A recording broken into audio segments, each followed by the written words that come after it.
ভারত পাকিস্তান উপমহাদেশের দুই পারমাণবিক শক্তিধর দেশ। দুই চিরশত্রু দেশের মধ্যে নতুন করে শুরু হয়েছে উত্তেজনা। তবে কি যুদ্ধে জড়াবে দুই দেশ?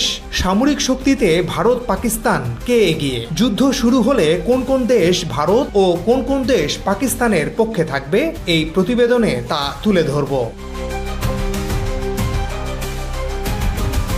মঙ্গলবার ভারত নিয়ন্ত্রিত জম্মু ও কাশ্মীরের পেহেলগামে ভয়াবহ এক সন্ত্রাসী হামলায় নিহত হয়েছেন অন্তত ২৬ জন নিরীহ মানুষ। ভারত সরাসরি এই হামলার জন্য পাকিস্তানকে দায়ী করেছে। পাল্টা প্রতিক্রিয়ায় ভারত একের পর এক কড়া পদক্ষেপ নিয়েছে। সিন্ধু নদের পানি চুক্তি স্থগিত করা হয়েছে, সীমান্ত বন্ধ করা হয়েছে, পাকিস্তানি বিমান চলাচলের জন্য ভারতের আকাশ সীমা নিষিদ্ধ করা হয়েছে এবং ভারতীয় ভূখণ্ডে অবস্থানরত পাকিস্তানি ৪৮ ঘন্টার মধ্যে দেশ ত্যাগের নির্দেশ দেয়া হয়েছে।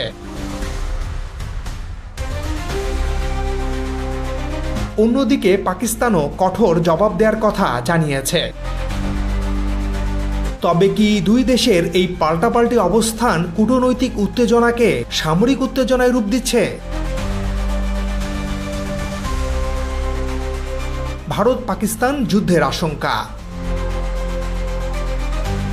ভারত ও পাকিস্তান দুই পারমাণবিক শক্তিধর রাষ্ট্রের মধ্যে নতুন করে সংঘাত শুরু হলে তা শুধু উপমহাদেশ নয়, পুরো বিশ্বকে নাড়িয়ে দিতে পারে। দুই দেশের মধ্যে ১৯৪৭ সাল থেকে এই পর্যন্ত ৪ বার সরাসরি যুদ্ধ হয়েছে, যার মধ্যে কাশ্মীর ইস্যু প্রধান।